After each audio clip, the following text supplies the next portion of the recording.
تفسیر کرنے والا کون ہو سکتا ہے؟ وما ينطق عن الهوى ان هو الا وحی یوحی، اگر قرآن کریم کوئی لفظ ارشاد فرمائے تو سب سے پہلے اس کی تفسیر تو وہ ہے جو رسول اللہ صلی اللہ علیہ وسلم فرماتے ہیں۔ تو جب قرآن کریم نے بار بار تثنیہ کا ذکر فرمایا، لا تقربا هذه الشجرہ، تم دونوں اس درخت کے قریب نہ جانا، اب بندہ سوچتا ہے ایک تو آدم تھے، دوسرا کون تھا؟ تو دوسرا جو تھا اس کی تفسیر اللہ کے نبی فرمائیں گے نا، کیا حوا تھی؟ تو نام تو رسول اکرم صلی اللہ علیہ وسلم لینا ہے۔ اس طرح تو کتنے منکرین حدیث ہیں کہ جن کے انکار حدیث کی بنیاد ہی ہوتی ہے کہ یہ چیز قرآن کریم میں نہیں ہے، جب قرآن میں نہیں تو ہم نہیں مانتے۔ یہی بات اب منکرین حدیث کو سمجھاتے ہیں، بھئی قرآن کریم کی شرح اور تفسیر تو رسول اللہ صلی اللہ علیہ وسلم فرمائیں گے نا۔ تو جب قرآن کریم نے دو کا ذکر کیا، لا تقربا هذه الشجرہ، قرآن کہتا ہے فأزلہم الشیطان، قرآن کریم کہتا ہے اہبطا منہا جمیعا، تم دونوں، فوسوس لہما الشیطان، یہاں بھی ہما دونوں کا ذکر ہے، لیبدی لہما ما وری عنہما من سوآتہما، دیکھیں ایک آیت میں کتنی بار دو کا ذکر آیا ہے۔ وہ دو کون تھے؟ ایک حضرت آدم، دوسری حوا۔ یہ کس نے بتایا؟ رسول اکرم صلی اللہ علیہ وسلم نے۔ کیوں بتایا؟ قرآن حضور پہ اترا تو حضور سے بڑھ کر کون سمجھا سکتا ہے کہ یہ کون تھے؟ اس لیے اگر قرآن کریم ان کا نام ذکر نہیں تو یہ بات قابل اعتراض نہیں ہے۔ ان کا نام قرآن میں نہیں تھا تو حدیث پاک میں آ گیا، اس میں اشکال کی بات کیا ہے؟ رسول اکرم صلی اللہ علیہ وسلم کی ازواج مطہرات کا نام قرآن میں نہیں ہے، حضور اکرم صلی اللہ علیہ وسلم کی حدیث کے اندر ہے، لیکن قرآن کریم نے یہ تو فرمایا نا، یا ایھا النبی قل لازواجک، کل ازواجک، تم اپنی بیویوں سے فرماؤ۔ بیویاں کون سی ہیں؟ اس کا تذکرہ حدیث کے اندر موجود ہے۔ اسی طرح قرآن کریم نے حضرت آدم علیہ السلام کو جو حکم دیا، تم اور تمہاری بیوی دونوں یہاں پہ ٹھہرے جنت میں، تم اور تمہاری بیوی، جب قرآن زوج کہہ رہا ہے تو بیوی کون ہے؟ حضور رسول اکرم صلی اللہ علیہ وسلم کی حدیث کے اندر آ گیا کہ وہ حوا ہے۔ دوسری بات کہ حضرت امام بخاری نے حوا کا نام لے کر توہین کی ہے، یہ نہ سمجھنے کی وجہ سے بات کہی جا رہی ہے۔ اگر قرآن کریم میں آدم علیہ السلام کا ذکر ہے اور قرآن کہتا ہے کہ آدم علیہ السلام بھول گئے تھے، آدم علیہ السلام کا ذکر کر کے اس بات کو بیان کرنا حضرت آدم کی توہین نہیں ہے، تو حوا کا نام لے کر ذکر کر دیا تو یہ توہین کیسی ہوگی؟ یہ کوئی بات قابل اعتراض نہیں۔ تیسری بات کیا کہ جی حضرت امام بخاری نے حضرت حوا کی طرف خیانت کی نسبت کی ہے، جو کہ بہت بڑا جرم کیا ہے، حوا اور خیانت، اور پھر خیانت بھی اپنے نبی، اپنے شوہر حضرت آدم کے جو نبی تھے۔ یہ اشکال بنیادی طور پر خیانت کا مفہوم نہ سمجھنے کی وجہ سے ہے۔ شاید یہ خیانت کا معنی یہ سمجھ رہے ہیں کہ جس طرح ہمارے یہاں کہا جاتا ہے کہ بیوی نے شوہر کی خیانت کی ہے والعیاذ باللہ، یعنی اس بیوی نے کسی غیر سے تعلقات قائم کر لی ہے۔ یہاں خیانت کا معنی یہ ہرگز نہیں ہے۔ یہاں خیانت کا معنی کیا ہے؟ یہ بات اچھی طرح سمجھ لیں، محدثین نے بالکل اس کی وضاحت کی ہے، فتح الباری وغیرہ میں ہے، وَلَيْسَ الْمُرَادُ الْخِيَانَةُ مِنْ ارْتِكَابِ الْفَوَاحِشِ حَاشَا وَكَلَّا وَلَكِنْ مَالَتْ إِلَى شَهْوَةِ النَّفْسِ مِنْ أَكْلِ الشَّجَرَةِ، یہ ہے معنی۔ یہ بات اچھی طرح سمجھے کہ خیانت کا معنی یہ نہیں کہ انہیں کوئی گناہ کیا تھا، خیانت کا معنی یہ ہے کہ حضرت حوا مائل ہو گئی درخت کے کھانے کی طرف، اور جب اس طرح خود مائل ہو گئی تو بیوی تھے اپنے شوہر کو بھی مائل کر لیا، اپنے شوہر کو بھی مائل کر لیا۔ باقی کسی کا یہ کہنا کہ حضرت حوا کا مائل ہونا اور حضرت آدم کو مائل کرنا یہ معصیت تھی، معصیت نہیں تھی، ایک اجتہادی خطا ہو سکتی ہے۔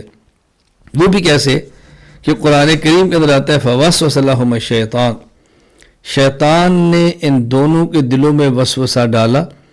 دونوں کا مطلب وسوسہ حوا کے دل میں، حضرت حوا نے آدم سے بات کی، ظاہر بیوی تھی، شوہر سے بات کر سکتی تھی۔ وہ وسوسہ کیا تھا؟ وسوسہ یہ تھا کہ دیکھو اللہ تعالیٰ نے جو آپ کو یہ فرمایا ہے کہ فلاں درخت کو نہ کھاؤ، تو یہ کھانے کی وجہ یہ نہیں ہے کہ اس درخت کا کھانا حرام ہے، ناجائز ہے، یہ نہی شرعی نہیں ہے، بلکہ نہی طبعی ہے۔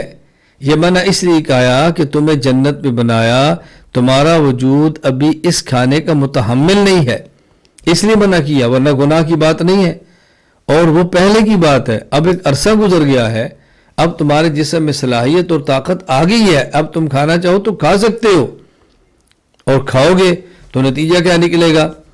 تمہیں اللہ تعالیٰ ہمیشہ جنت میں رکھیں گے اور تم فرشتوں میں شمار ہو جاؤ گے۔ اس وقت تمہاری طبیعت کا، تمہاری عمر کا، تمہارے جسم کا تقاضا یہ تھا کہ اس کو نہ کھاؤ، اب تمہارا جسم اس کو برداشت کر سکتا ہے، اب تم کھاؤ تو تم ہمیشہ جنت کے اندر رہو گے۔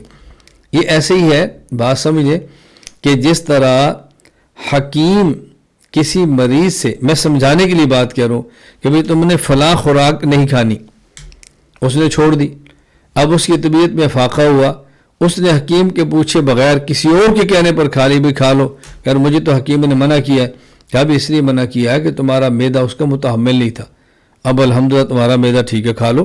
جب اس نے کھائی تو اس کو تکلیف ہوگی، اب حکیم نے اس کو ڈانٹ دیا کہ تم نے کیوں کھائی، میں نے منع کیا، تم نے کیوں کھایا، اس کا نقصان دیکھا۔ اب وہ کہتا ہے حکیم صاحب میرا مقصد قطعاً آپ کی نافرمانی نہیں تھی، نہ آپ کی بات کو توڑنا نہیں تھا، بس مجھے میرے دوست نے کہا کہ جب حکیم صاحب نے منع کیا تھا تمہارے معدے میں ہمت نہیں تھی، اب تمہارے معدے میں ہمت ہے، کھا لو، تو میں نے آپ سے پوچھا نہیں اور کھا لیا، میں آپ سے معذرت کرتا ہوں۔ اب کوئی بھی نہیں کہتے اس نے نافرمانی کی ہے، کوئی بھی نہیں کہتے اس نے گناہ کی ہے، کوئی بھی نہیں کہتے اس نے اپنے حکیم کی بات کو ماننے سے انکار کیا، کوئی بھی نہیں کہتا۔ اس کی اور اس سے آسان مثال سمجھ لیں، جب بچہ پیدا ہوتا ہے تو بچے کو ابتدائی طور پر خوراک کون سی ہے؟ ماں کا دودھ ہے یا کوئی اور دودھ ہے۔ اب دودھ میں غذائیت بھی ہے، نرمی بھی ہے، وہ جلدی ہضم بھی ہو جاتا ہے، اس کے فوائد ہی فوائد ہیں، لیکن ایک وقت آتا ہے کہ دودھ کے بعد نرم نرم غذا دیتے ہیں، ایک وقت آتا ہے بچہ سخت غذا بھی کھا لیتا ہے۔ اب ایک بچے نے دودھ چھوڑا، نرم غذا پر آیا، تو کسی نے اس بچے کو یہ سمجھ کر کیا ماشاءاللہ یہ غذا کھانا شروع کر دیا ہے، معدے میں اتارنا شروع کر دیا ہے، تو کچھ غذا ایسی دے دی جو ثقیل تھی، دیکھنے میں نرم تھی لیکن تھی ثقیل، اس کا معدہ اس کا متحمل نہیں تھا، اب اس نے کھا لی، بچے کو تکلیف ہوگی۔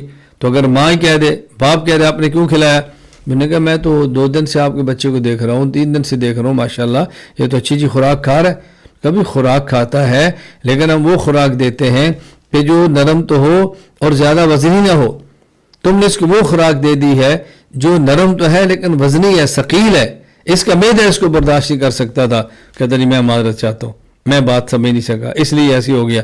تو حضرت آدم اور حوا علیہ السلام کے دل میں اس طرح کا وسوسہ ڈالا کہ یہ اللہ نے آپ کو جو منع کیا تھا، اس لیے نہیں کہ اس کا کھانا حرام ہے، یہ تو اس لیے منع کیا تھا کہ تمہاری ابتدائی عمر تھی، تمہارے معدے میں تحمل نہیں تھا تو روک دیا، اب نہ کھانا، اب معدے کے اندر تحمل آ گیا، تم کھاؤ ہمیشہ جنت میں رہو گے، تم کھاؤ فرشتوں کی طرح تم بن جاؤ گے اور ہر وقت عبادت کے اندر لگے رہو گے۔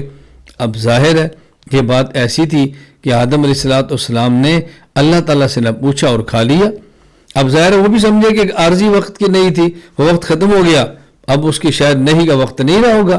ایک اس کا مطلب اور مفہوم یہ بھی ہے، تو حضرت رسول اکرم صلی اللہ علیہ وسلم فرماتے ہیں وَلَوْلَا حَوَّا لَمْ تَخُنْ أُنْثَى زَوْجَهَا، سب سے پہلے کام حضرت حوا نے یہ کیا۔ اب اگر حوا نہ ہوتی تو حوا کے بعد اولاد ہی نہ ہوتی، جب اولاد نہ ہوتی تو کوئی یہ کام بعد میں عورت نہ کرتی، تو پہلے کام حضرت حوا نے کیا، اس کے بعد اور خواتین نے بھی شروع کیا۔ لیکن یہاں خیانت کا معنی یہ نہیں ہے کہ جو اعتراض میں کیا گیا کہ الیاذ باللہ خیانت کا معنی کوئی گناہ ہے، کوئی فحاشی ہے، کوئی بے حیائی ہے، اس لیے کہ حدیث کا وہ معنی کریں جو قرآن کریم کے مطابق ہو، وہ نہ کریں جو قرآن کریم کے خلاف ہو۔ جب قرآن کریم خود یہ بات فرما رہا ہے، قرآن کریم خود یہ بات فرما رہا ہے کہ الطیبات للطیبین، اور قرآن کہتا ہے الخبیثات للخبیثین، کہ پیغمبر کے نکاح میں پاکیزہ عورت آتی ہے، پیغمبر کے نکاح میں فحش عورت نہیں آتی، نبی کے نکاح میں کافر عورت ہو سکتی ہے مگر فحشہ نہیں ہو سکتی۔ یہ فحاشی اور بے حیائی ایک سوسائٹی کا عیب ہے جس سے اللہ نبی کو محفوظ رکھتے ہیں۔ تو حدیث کا معنی بیان کرتے وقت اس بات کا خیال کرنا چاہیے کہ حدیث کا کوئی معنی ایسا بیان نہ کریں جو قرآن کریم کی آیت کے خلاف ہو۔ تو اعتراض امام بخاری پر نہیں بلکہ اعتراض ان پر ہے کہ جن لوگوں نے قرآن کریم کو نہیں سمجھا یا حدیث پاک کو نہیں سمجھا، کبھی قرآن پہ اعتراض کر دیا ہے اور کبھی ان لوگوں نے حدیث پاک پر اعتراض کر دیا ہے۔ اللہ تعالیٰ ہمیں بات سمجھنے کی توفیق عطا فرمائے۔ وآخر دعوانا الحمد للہ رب العالمین۔